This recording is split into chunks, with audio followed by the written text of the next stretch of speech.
네, 검찰이 최순실에 이어서 안종범 전 청와대 수석을 긴급 체포했습니다. 이와 함께 최순실의 구속 여부가 오늘 중에 결정될 예정인데요. 네, 긴박하게 돌아가고 있는 최순실 게이트 관련 수사 상황 전문가 모시고 이야기 짚어보겠습니다. 김광삼 변호사 나오셨습니다. 어서 오십시오. 어서 오세요. 네, 안녕하세요. 네.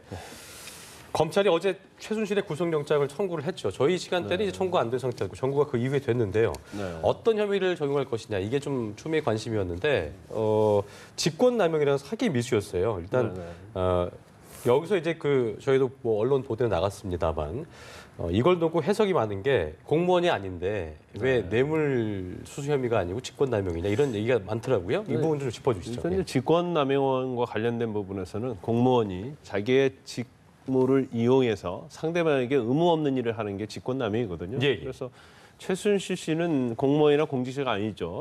그렇지만 안종범 전 수석과 서로 공모를 해서 이러한 K재단과 미르스포츠재단을 설립하는 과정에서 기업으로부터 강요를 해서 기금을 출연받았기 때문에 안종범 전 수석과 최순실 사이 둘을 공범으로 본 거죠. 그래서 신분이 없다 하더라도요.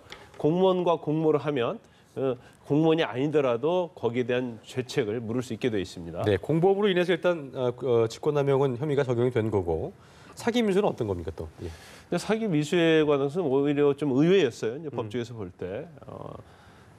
그 K스포츠 재단으로부터 두 번에 걸쳐서 한 번은 3억이고 한 번은 4억입니다. 네. 그래서 어떤 에이전트 계약, 컨설팅 계약을 했다는 거죠. 그래서 연구 용역이나 그런 거 할 수 있는 그런 WK 자체가 그런 능력 있는 회사가 안 됐는데도 계약을 해서 그 돈을 편취하려고 했다는 거예요. 네. 그런데 좀 약간 의구심이 들 수는 있죠. 왜냐하면 시청자 여러분도 뭐 잘 아시겠지만 미르재단과 K스포츠 재단 자체가 최순실 씨가 주도를 해서 만든 재단이라는 게 굉장히 의혹이지 않습니까? 그렇죠. 예. 그런데 그 재단에 있는 돈을 본인이 실질적인 소유주라고 할 수 있는 WK로 돈을 한 번은 3억, 한 번은 4억을 빼돌려고 했다는 거예요. 그래서 이 부분은 이제 사기 미수로 검찰의 영장범죄사실에 긴급체포 영장범죄사실에 적시를 했는데 이 부분은 추후에도 좀 논란이 될 수 있을 것 같아요. 굉장히 좀 지엽적인 부분인 것 같은데 일단은 뇌물 적용죄는 뇌물 수재는 적용이 안 됐어요. 이 부분은 일단 어떻게 뇌물 자체는요 그냥 뇌물이 아니고 이제 제3자 뇌물 수수가 될 수도 있는 그런 상황인데 이게 상당히 얽히고 설켜 있습니다. 그래서 안종범 전 수석이 어떻게 보면 자기가 그 기금을 받은 게 아니잖아요. 네. 두 재단, 미르와 K스포츠라는 두 재단의 돈을 출연하게 하면서 어떤 이득을 취했느냐가 굉장히 중요한 건데 일단 뇌물죄에 있어서는 직무와 관련성이 있어야 하고 대가성이 있어야 돼요. 근데 직무와 관련성은 있어 보이죠. 정책 조정 수석이었고 그 전에 경제 수석이었고 청와대는 거대한 권력이 있었기 때문에 직무와 관련성이 인정이 보이는데 과연 어떤 대가성이 있었느냐. 근데 그 대가성에 있어서 좀 문제가 있을 수 있기 때문에 검찰 자체에서는 뇌물죄로는 하지 않겠다. 그렇게 확정적인 의지를 가지고 있는 것 같아요. 그렇군요. 네, 알겠습니다. 자, 이 직권남용 협의가 나온 이상 안종범 전 수석 그리고 나아가서 대통령에 대해서 수사 가능성이 높아지고 있다는 이야기가 나오고 있습니다. 이 점에 대해서는 어떻게 전망하십니까? 일단 직권남용이잖아요. 직권남용이면 안종범 전 수석이 독자적으로 했느냐 아니면 최순실 씨와 공모해서 했느냐. 이제 검찰은 공모해서 했다 보고 있지 않습니까?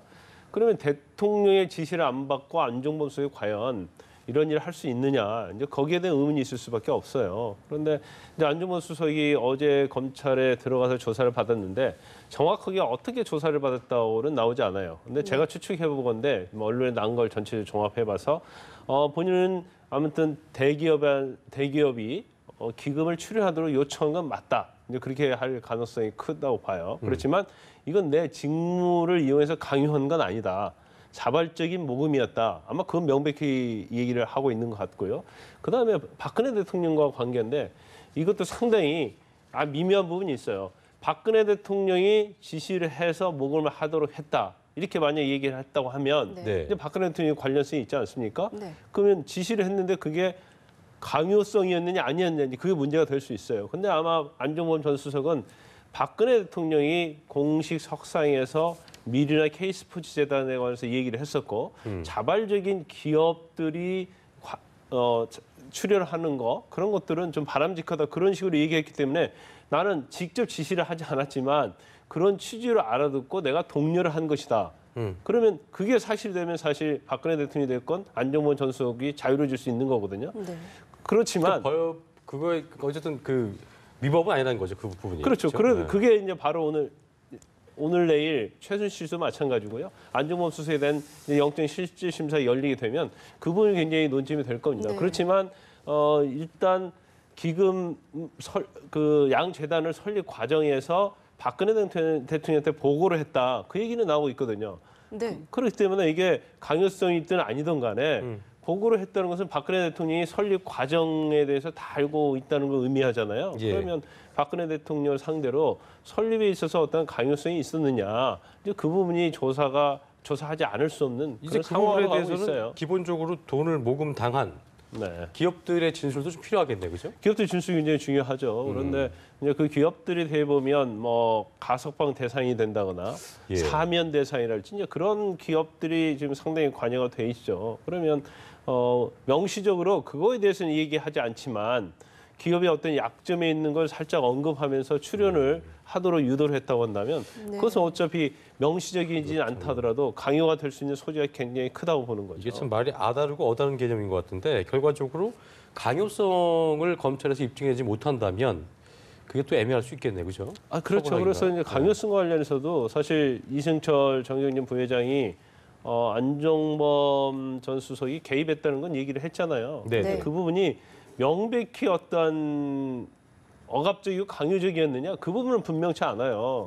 그래서 이제 검찰 자체도 직권 남용으로 최순실 씨를 긴급 체포하고 영장 범죄 사실 쳤단 말이에요. 네. 청구를 했어요. 그런데 거기 공범으로 안종범 수석을 넣었단 말이에요. 그렇죠. 그럼 네. 당연히 안종범 수석은 조사받으면서 긴급 체포될 수밖에 없죠. 왜냐하면 공범 관계이기 때문에. 일단 그렇지만 뭐 풀어줬다가는 또 다른 것도 허위 진술을 시킨다거나 또 어떤 그렇죠. 증거인멸할 수 있다는 그런데 그런 둘이 사는 부분이죠. 전혀 모른다고 하잖아요. 예. 근데 그럴 가능성은 있죠. 왜냐하면 안종범 수석이 최순실을 모르지는 않을 거예요. 그렇지만 직접 직접적으로는 통화를 했다거나 그런 게 아니고 박 대통령이 어떤 지시를 받다든가 의도에 따라서 행동을 했다고 한다면 둘이 직접 통화를 안 할 수도 있겠죠. 그래서 이제 그런 부분에 대해서 굉장히 논란이 있을 텐데 상당히 걱정되는 부분이 있죠. 검찰 자체에서 이게 직권남용이라는 죄가 일반적으로 기소하지 않는 범죄입니다. 이게 굉장히 어렵고요. 일반적으로는 기소를 안 합니다. 네네 가장 어떤 법을 적용하려고 하는데 안 됐을 때 최후로 적용하는 게 아하. 직권남용인데 그렇기 때문에 직권남용은 굉장히 무죄 가능성이 많아요. 그럼 그 이게- 얘기는 다시 얘기해서 네. 직권남용 이외에는 딱히 적용시킬 게 지금 마땅치 않아서 그렇게 했다는 얘기예요? 그럴 수도 있다는 얘기입니까? 아니 그럴 수도 있고요. 좀 약간 의문이 드는 게 사실 K스포츠 재단이나 미르재단과 관련해서 이제 사유했다는 의혹이 있었고요. 돈을 네. 일단 기금은 출연이 됐잖아요. 네. 거기에서 최순실 씨가 설립한 그야말로 페이퍼 컴퍼니 유령회사로 돈이 빠져나간 게 한 푼도 없냐 이거죠. 그래서 법조계의 시각과 저의 시각은 처음에는 아마 최순실 씨에 대해서 일단 자금 유용 그러니까 양 재단으로부터 돈을 빼돌렸다는 것으로 긴급 체포하든지 구속할지 않을까 했는데 그 부분에 대해서는 영장 범죄 사실이 없다는 거 아니에요. 예. 그러면 검찰 자체가 계좌 추적 같은 게 아예 안 되어서 이 범죄 사실을 넣지 않았는지 아니면 48시간 내에 그걸 못해서 그렇죠, 시간을 그렇죠. 좀 더 벌기 위해서 그렇죠. 구속한 수사 뒤에 준비가 하기 안 위해서? 돼 있을 수도 가능성이 있고요. 네. 뭐 그 가능성이 크다고 봅니다. 아니면은 뭐 계좌 추적 같은 걸 했는데 나오지 않았다거나 때문에? 둘 중에 하나인데 결과적으로 제가 어떤 검찰의 수사 상황을 쭉 보면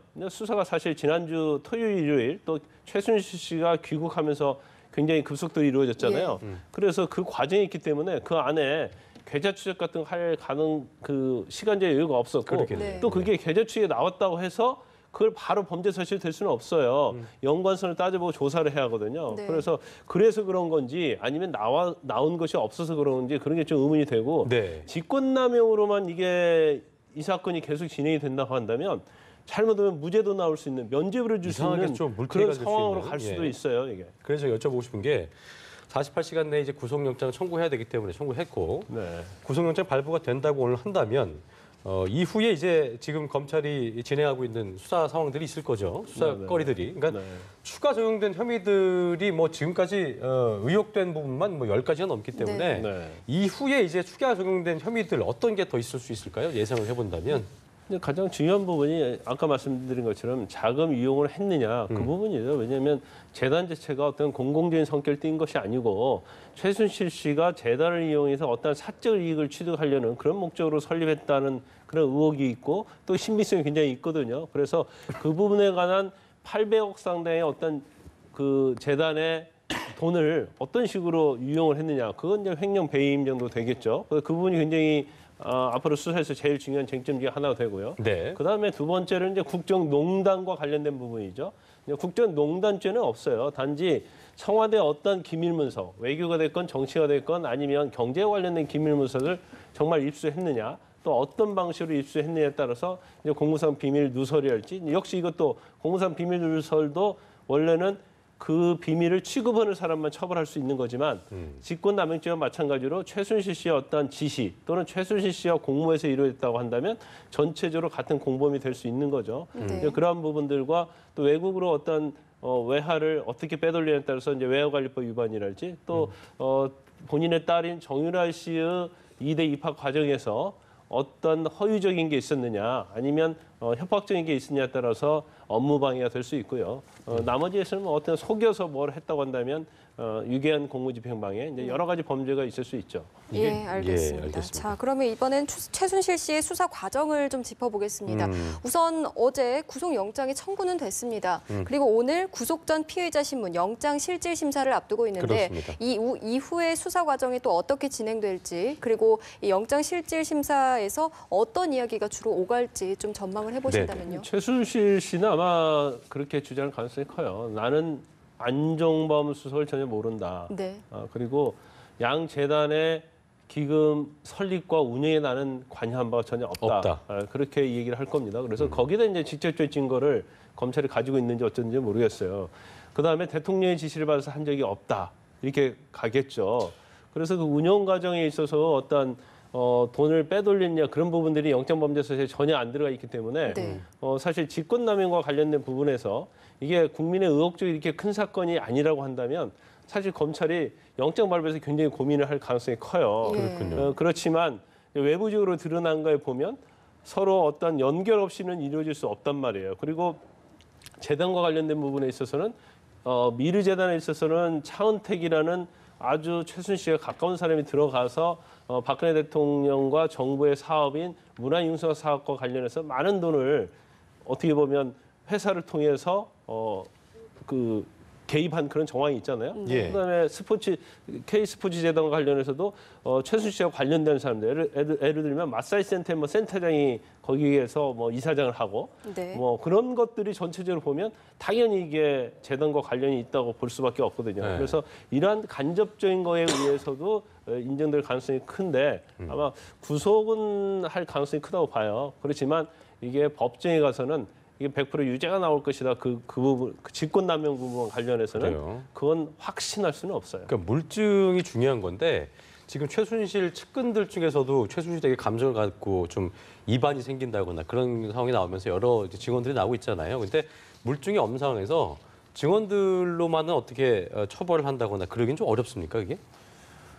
근데 이제 법이라는 게 감정이라는 거예요. 일단 뭐 제일 중요한 게 법에 있어 증거는 이제 두 가지로 보통 나눕니다. 하나는 인적 증거라고 그래요. 그래서 관계된 사람의 진술이죠. 그렇죠. 네. 그다음에 물적 증거라는 것은 그야말로 통화 기록이랄지 아니면 문자 메시지랄지 뭐 그런 것들을 물적 증거라고 하는데 근데 물적 증거에서는 관련성에 있어서 통화 기록 내역이랄지 아니면 주고받았다는 거 또 안종범 수석이 뭐 최순실 씨가 어떤 대화를 했느냐 이제 그런 것들이 나타나면 그거가 좋겠죠. 그렇지만 그게 사실 검찰에서 지금 직권남용과 관련해서는 명확하게 가지고 있어 보이지는 않아요. 그렇지만 그 재단과 관련된 부분에 있어서는 뭐 관계자들이 많은 진술을 하고 있거든요. 그래서 진술만 가지고도 당연히 뭐 인정을 할 수 있습니다. 하지만 최 씨가 그 관계자들과 직접적으로 전화 통화를 했다든지 예를 들어서 뭐 미르와 K스포츠단의 그 공금이 그 독일에 있는 최 씨의 회사 WK로 뭐 흘러 들어간 정황이 있다든지 이런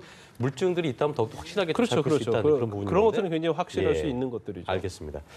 자, 한편 이제 안종범 전 수석 어젯밤에 긴급 체포가 똑같이 뭐 최순실 씨와 비슷한 상황으로 이루어졌는데 긴급 체포가 됐는데요. 네.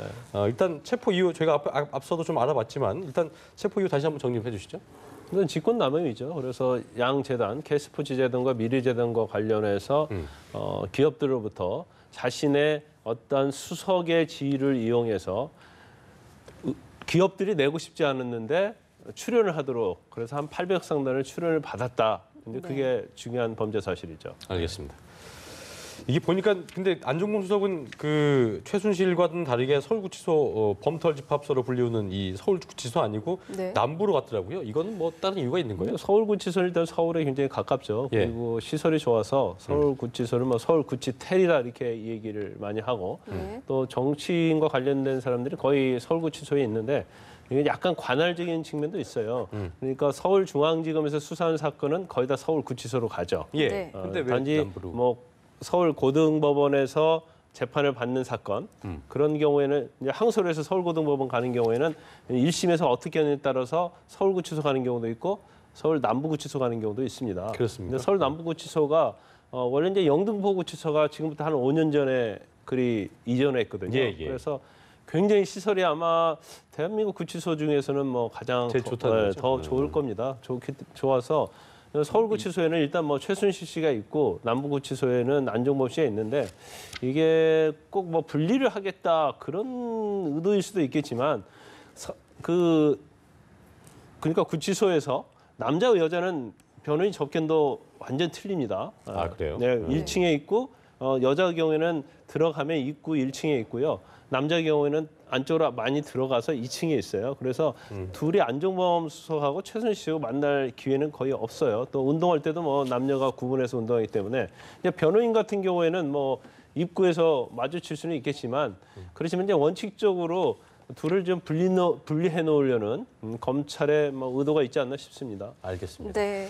자, 이런 가운데 다음 주에는 정호성 비서관도 검찰이 소환하는 방안을 검토한다고 합니다. 네. 자, 정 전 비서관의 소환으로 뭐 태블릿 PC와 문서 유출 경위 뭐 이런 핵심적인 사안에 대해서 좀 의혹이 풀릴 시간 관계에서 좀 것이라고 짧게 좀 대답해 보십니까? 주시죠. 예, 이제 정호성 전 부속 비서관과 관련해서는 결과적으로 청와대의 어떤 기밀이 어떻게 해서 최순실 씨에 갔는지 이제 그 부분 쟁점이 될 겁니다. 그래서 태블릿 PC 부분에 있어서 정호성 부속 비서관의 아이디로 예. 그게 또 온 게 있고요. 그다음에 그레이트 팍이라고 해서 그 아이디를 갖다가 문고리 3인방인 3명이 뭐 그걸 써서 같이 썼다. 최순실 예. 씨한테 열람할 수 있도록 편을 줬다 이제 그런 부분이 있어서 제일 중요한 것은 뭐 연설문과 관련된 부분, 예. 국가 기밀과 관련된 부분이 어떻게 유출되었느냐 예. 그 부분에 중점이 될 겁니다. 자, 그리고 안종범 수석 이게 대통령 시킨 대로 했다고 번복한 상황이어서 법무장관 수사 진행 따라서 대통령 건의하겠다고 했는데 이 부분도 좀 저희가 지켜봐야 할 부분인 것 같습니다. 지금까지 최순실 게이트 관련 수사 상황을 김광산 변호사와 함께 나눠봤습니다. 오늘 말씀 고맙습니다. 네, 고맙습니다. 감사합니다.